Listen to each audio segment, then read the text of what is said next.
প্রথমে আপনাদেরকে একটা অত্যন্ত সুখবর দিয়ে শুরু করি যে ইউএইতে আমরা আমাদের বাংলাদেশি ভাইরা যারা সময় এই আন্দোলনে শরিক হয়েছিলেন এবং ওখান থেকে তারা দাবি তুলেছিলেন যে আমাদের দেশের পরিবর্তন এবং তারা এই বৈষম্য বিরোধী ছাত্রদের আন্দোলনে একাত্মতা ঘোষণা করেছেন, তাদেরকে আপনারা জানেন যে ওইখানকার সরকার তাদের 57 জনকে তারা যাবজ্জীবন কারাদণ্ড দিয়েছিল এবং সেখানে আমাদের প্রধান উপদেষ্টার ব্যক্তিগত উদ্যোগে ওখানকার আমিরের সঙ্গে যোগাযোগের মাধ্যমে আপনাদের আজকে এই সুখবর প্রধান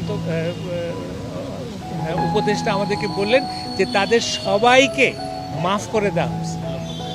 এটা অত্যন্ত আনন্দের খবর এবং এটা এবং আমি মনে করি এটা ইউনুস ভাইয়ের মতন আমাদের একজন নেতা না হলে এভাবে আন্তর্জাতিকভাবে এই জিনিসটা আসতো না। সো আমরা খুবই খুশি।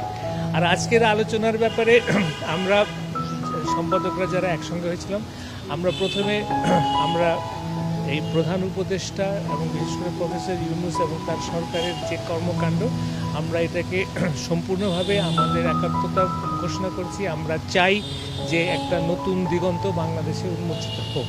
তো সেখানে আমি একজন সম্পাদক হিসেবে আমি যে প্রশ্নটা উত্থাপন করেছি সেটা হচ্ছে সাংবাদিকদের নিশ্চয়তা এবং সাংবাদিকদের ব্যাপারে যে এরকম যত্রতত্র খুনের মামলা হচ্ছে এটা যেন বন্ধ হয় এবং এই ব্যাপারে সরকার যেন সুস্পষ্ট একটা অবস্থান নেন। সাংবাদিকদের যদি কোনো রকম দোষ থাকে, তারা যদি দুর্নীতির কারণে থাকে, তাদের সঙ্গে আলাদা মামলা হবে, কিন্তু এইভাবে যেন না হয়।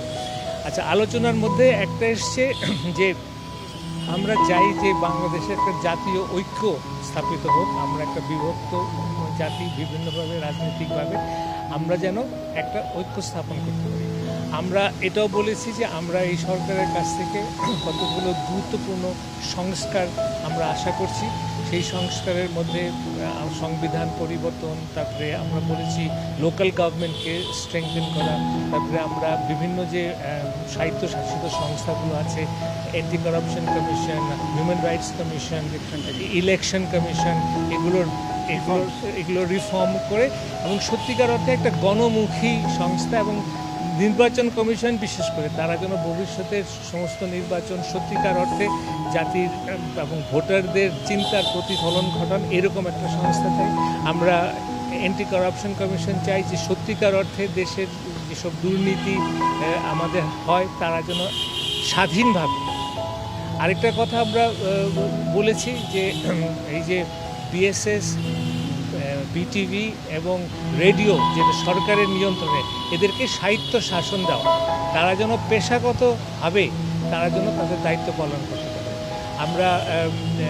তারপরে আমরা এটা কিন্তু সবাই বলেছি, এটা না কোনো ঐক্যমতের কথা না, আমরা ওখানে যেটা তুলেছি সেটাই বলছি।